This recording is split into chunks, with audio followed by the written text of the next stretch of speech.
Assalamualaikum, selamat datang lagi ke channel Hang Duk Mana. Mari kita dengar Rafizi Ramli bercakap pasal Samsul dan Albert T dan kesannya kepada PH. Sebelum saya baca detail sedikit dekat Malaysia Kini, Samsul T berdepan tuduhan rasuah RM176,830. Kita mari kita dengar respon daripada Rafizi di akhir nanti. Kita komen macam biasa. Alang tu kita tengok muka Syamsul Iskandar ada, kita ada Albert T. Mungkin saya tanya ke saudara Iqbal lah. Isu Albert T dari siri-siri pendedahan rasuah belum reda ni ialah macam mana kita cakap ada somehow ada vacuum dalam apa ni, orang yang suka buat whistleblowing semua ni kan. Tapi dalam banyak-banyak orang ni, public rasa Albert T ni ada impact yang sangat besar. Apa ada dalam psyche orang pilih ni? Bila benda ni berlaku, beberapa soalan terkeluar yang I guess this is my opportunity to ask you. Nombor satu, sebenarnya set poll seorang Perdana Menteri buat apa? Aku tak tahu, aku tak pernah jadi supol. Okay, tanya Amin. Dan soalan kedua, have you had any interactions or engagement with Sam? Have in any capacity work with him? Masa bila? Masa dalam kerajaan? Bila-bila? Oh ya, of course lah kita. Okay, soalan pertama tadi tu kan, apa sebenarnya tugas supol di dalam kerangka kerajaan kan. Sebenarnya dari segi keistimewaan dari segi gaji, dari segi fasiliti yang diberikan, driver, allowance semua kan, setiausaha politik ni sama taraf dengan timbalan menteri very senior. Okay. Sama taraf. Malah sebenarnya kuasa dia lebih besar daripada timbalan menteri sebab dia mewakili menteri kan. Jadi secara kerangka kerajaan begini, oleh kerana menteri itu dia kena tumpu buat kerja dia sebagai menteri lah. Jadi dia tak ada masa untuk menjaga kawasan dia ataupun hal-hal politik.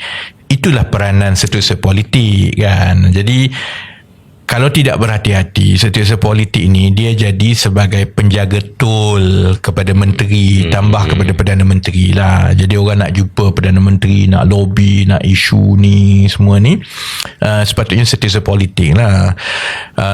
Pengalaman saya dengan setiausaha politik, saya buat lain sikit. Setiausaha politik hanya boleh campur tangan dan uruskan soal kawasan parlimen saya, selesaikan masalah rakyat, aduan semua yang memerlukan koordinasi di peringkat kerajaan, persekutuan atau negeri ke apa semualah. Yang itu satu tugas. Satu lagi hanya untuk menjaga dan menguruskan soal dalaman parti atas kapasiti saya sebagai timbalan Presiden PKR. Setiausaha politik saya langsung tidak diberikan ruang dan memang arahan yang jelas, jangan campur tangan dalam urusan kerajaan. Langsung. Jadi orang tak boleh nak pergi jumpa dia, nak bawa file ke, tak boleh. Itu bukan kerja kau. Yang itu saya ada pegawai-pegawai kementerian ataupun pegawai-pegawai bukan politik yang dilatih dalam bidang itu. Jadi pegawai dasar semua itulah. Dia orang bukan orang politik lah. Tapi saya rasa mungkin saya seorang je kot yang buat macam tu lah. Yang lain semua setiausaha politik ni sebenarnya ialah Superman lah. Semua dia boleh cover. Memang expected lah kan. Jadi dengan Sam memanglah kami di dalam Exco Pemuda Keadilan daripada awal lah. Sebab kami dalam lebih kurang umur yang sama. Dia lebih kurang 3 tahun lebih tua daripada saya. Saya lompat tahun universiti 2 tahun dulu. Jadi saya grad awal. 99 tu saya dah kerja grad. Saya ingat masa tu pun dia pun baru keluar universiti lah. Jadi in that sense kan, jadi kami memang daripada awal bersama-sama lah dalam parti, dalam kepimpinan daripada Exco kan. Kemudian bila saya kembali, malah saya jadi, masa saya ingat saya jadi ahli majlis, ahli MPP lah kan, pada umur 26 saya ingat kan. Masa tu dia di dalam pemuda lah. So I was considered a pemuda punya wakil lah yang dilantik sebab mewakili orang muda kan masa tu. So Selalulah, I mean, we have differences. Yep. As a person, saya rasa susah tak suka kat Sam ni. Kan? Kenapa kau gelak? Tak baik. No, as a person, sebab dia mulut manis. Kan? Dia memang true blue politician. Daripada universiti sampai, the only thing yang memang dia 100% tumpukan ialah politik lah. So dia pandailah mengayat, kan? So mengayat politik ni dia pandailah. Tapi of course cara tu lain lah, kerana Sam memang career politician. Jadi dia tak boleh ambil jalan politik macam saya. Saya dilihat sebagai non-compromising politician. Yep. So kalau kalah-kalah lah, kalau apa-apa lah. Sebab tu dia orang selalu kata dia ni bukan team player. Bila dia kata bukan team player tu sebab tak boleh runding. There are red lines. Sam okay. So contohnya, kalau Anwar bagi arahan begini-begini tapi dia langgar, dia tak apa, dia langgar. Sebab lepas tu dia pergi cium tangan balik, Datuk Seri, I cannot do that. If I disagree, I disagree. Dia samalah contohnya sepanjang masa sehinggalah Azmin keluar parti, dia adalah orang kanan Azmin. Pada masa yang sama dia meluahkan kecintaan dan kesetiaan kepada Datuk Seri Anwar. Kemudian bila Azmin dah keluar, dia cepat-cepat lah Datuk Seri Anwar. Jadi so my only difference dengan dia is actually that. Saya tergolong di dalam kumpulan yang orang kata ini payah ni, dia apa ni, ada red lines banyak sangat, yang itu tak boleh, yang ini tak boleh, kan. Whereas Sam adalah sangat fleksibel. So soalan ketiga saya berkenaan ini, lepas bila berita ni mula-mula keluar dan the initial reaction was gila babi, like setiausaha politik Perdana Menteri terlibat dalam kes. So you guys have to put gila beep. Sorry. So gila beep. The immediate soalan yang saya tertanya masa tu, adakah benda ni akan ada kesan kepada pilihan raya Sabah? Dan selepas keputusan pilihan raya Sabah dah keluar, soalan ini menjadi, adakah keputusan ni di affected oleh berita ni? Dia didakwa beberapa hari sebelum hari mengundi, kan? Yes. Yeah. Sebab the timing was impeccable. Saya rasa soalan itu sebenarnya kalau saya kata saya tahu jawapannya pun tak betul juga, because you actually need to validate. And my guess lah, my feeling sebenarnya it was the straw that broke the camel's back di Sabah. Kalau nak kata keputusan PRN Sabah kepada PH tu adalah disebabkan oleh pendedahan Albert Tay, pun tak betul. Dan kami memang ada data itulah. Maksudnya Januari 2025, masa dah mula isu ni, dah mula ada beberapa siri video pertama tu dah keluar, kan. Kesan dia tak sangat lah kepada pengundi bandar dan luar bandar. It wasn't sangat. So sebab itu bagi saya dah sebut dalam podcast yang sebelum inilah, masa kita bedah siasat keputusan PRN Sabah, kan, penolakan pengundi Cina dan bandar kepada PH dan DAP itu is lebih besar daripada soal lokal ataupun Albert Tay. Dia sebenarnya soal frustration of unfulfilled expectation. Dan dia lebih menyeluruh lah. You throw in everything lah, dari segi e-invoice ke, dari segi Dr. Akmal ke, semua lah, kan. But I think bila minggu itu berlaku dan Sam didakwa, itu basically seal the fate. Dan this seal the fate is not so much because of Sabah. It's because of the frustration against corruption. This government dah menjadi benda yang I thought, I voted for them because of this, anti-corruption and so on. So dia suddenly engulf whatever goodwill left mengenai PH lah di kalangan pengundi-pengundi bandar di Sabah. That's a good note to end on this topic. Sebab the next one kita ada yang ke-9, PN dan Bersatu, PN pun kucar kacir. YB saya nak straightforward lah, sebab YB sebelum podcast tadi ada cerita bahawa sebenarnya ialah the fact that kita punya pendengar rasa isu ni penting sebab perkembangan tu setiap minggu mesti ada benda baru. Dan baru-baru ini tadi lah sebab kita rekod Hari ni Menteri Jangan nak scam penonton. Dia orang tahu. Menteri Besar Perlis telah meletakkan jawatan, dan YB kata itu satu cycle yang lengkap terkena balik kepada mereka. Kalau YB mungkin nak sambut. Yelah, it comes one full circle lah, daripada dua perspektif lah kan. Satu ialah kerana yang selalu ada fatwa politik bertukar-tukar mengenai tebuk atap ni ialah PAS.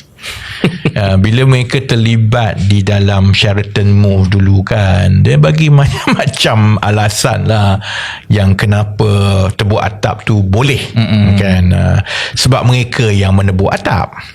So sekarang ni bila atap mereka kena tebuk oleh orang dan kawan sendiri kan, jadi saya rasa is a bitter irony for them lah. Itu daripada satu perspektif lah kan. Satu lagi perspektif yang tak saya tengok sepanjang hari ni tak ada orang sentuh lagi lah, dalam 2-3 hari kebelakangan ni kan. Saya ingat tahun 2014 masa Kajang Move dulu kan, dia tak banyak beza dengan yang berlaku sekarang. Cuma aktor dan juga kedudukan kuasa itu lain. Masa di Selangor dahulu, masalahnya timbul kerana menteri besar daripada PKR, tapi PKR mengambil pendirian yang menteri besar itu perlu ditukar atas beberapa sebab lah. Satu ialah soal pendirian PKR, bahawa kes Mahkamah Tan Sri Khalid itu perlu diselesaikan. It's as a question of being whiter than white. Satu lagi juga ialah soal kecenderungan pandangan PKR bahawa kecenderungan Tan Sri Khalid yang terlalu rapat dengan PAS, sehingga kan pentadbiran kerajaan negeri Selangor masa itu dilihat lebih PAS daripada PAS kan. Jadi keadaan masa itu ialah PAS adalah smaller partner against PKR and DAP, but they want to control DMB. Sekarang ni terbalik, they are DMB tapi the smaller partner tu Bersatu nak control MB. So they come one full circle tau. Jadi begitulah karma politik kan. Cuma yang saya rasa rakyat biasa mungkin belum hadam sepenuhnya lah. Perkara ini adalah perkara yang besar. Saya ingat mungkin sama besar dengan soal pergeseran antara DAP, UMNO di dalam perpaduan tau. Sebabnya begini, bagi saya lah, ini ialah pengisytiharan politik, pengisytiharan perang politik tau. Sebelum ini yang berlaku ialah Tan Sri Muhyiddin sedia maklum bahawa PAS tidak menyokongnya. Dan PAS menyokong Datuk Seri Hamzah Zainuddin. Dan akibat itu segala pergolakan berlaku di dalam Bersatu. Ni kita dah 1 tahun ni tau. Walau cuma Bersatu dengan PN ni bernasib baik sebab PH bising, sebab PKR ada pemilihan. Kalau tak buat pemilihan PKR 2025 ni memang lunyai lah PN ni kan. Tapi sebab PKR parti kerajaan, parti Perdana Menteri, jadi orang lagi tumpu kepada pergolakan dalam PKR kan. Tapi sebenarnya pergolakan daripada Bersatu itu, saya rasa PKR pun dah sembuh. Sebab orang PKR ni dia dah move on.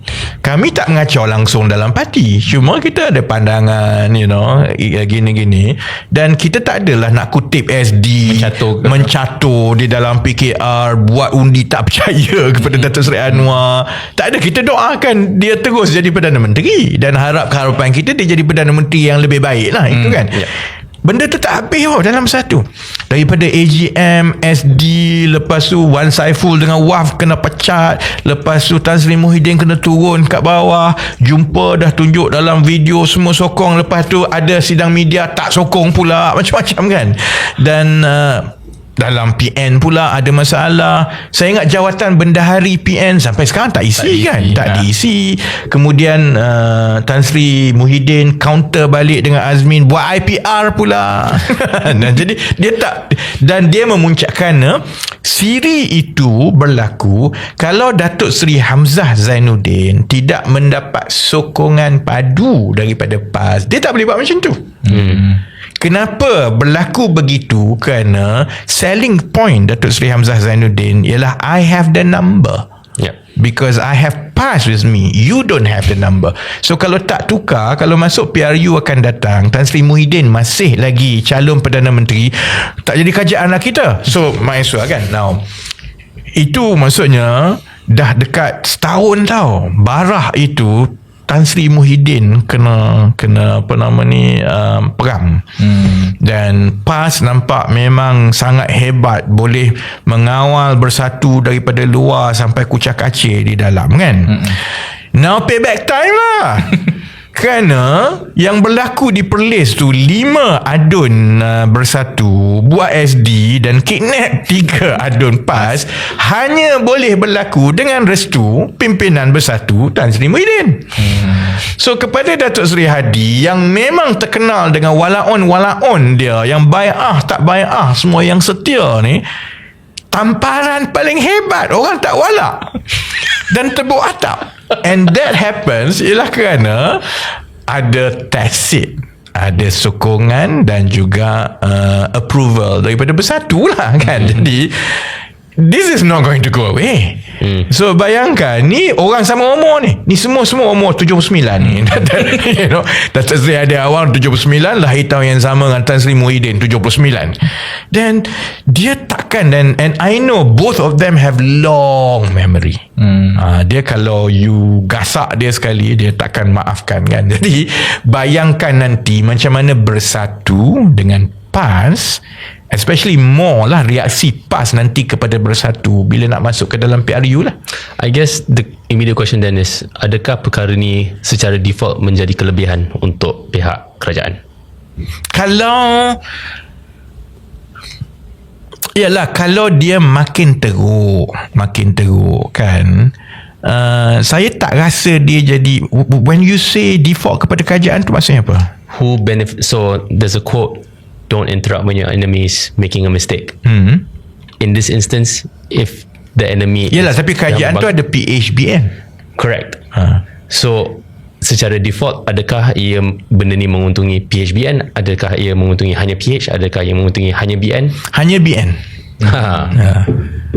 So kalau ini berterusan, maksudnya kalau Datuk Seri Anwar masih belum ada comeback plan untuk mengukuhkan sokongan bandar dan sokongan bukan Melayu dan sokongan PH yang asal, walaupun PN bergolak begini, pengundi-pengundi PN dia takkan swing kepada PH.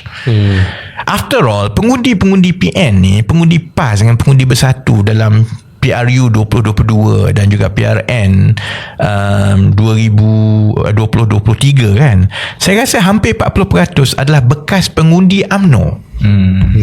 Jadi bila PN kecoh, pecah belah macam ini, the biggest beneficiary kalau UMNO berhati-hati adalah UMNO. Tapi itu akan bergantung kepada macam mana UMNO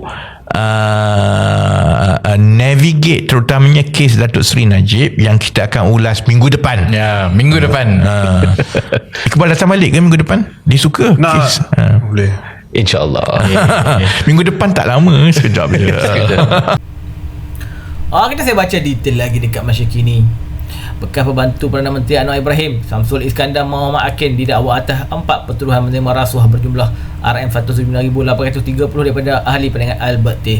Dia didakwa menerima rasuah atas kebasi sebagai setiausaha politik Anwar bagi membantu syarikat T mendapat lesen cari gali mineral di Sabah. Kita tunggulah tuan macam mana pembicaraan kes beliau ni nanti. Kita terus support channel Hang Dok Mana. Jumpa lagi. Assalamualaikum.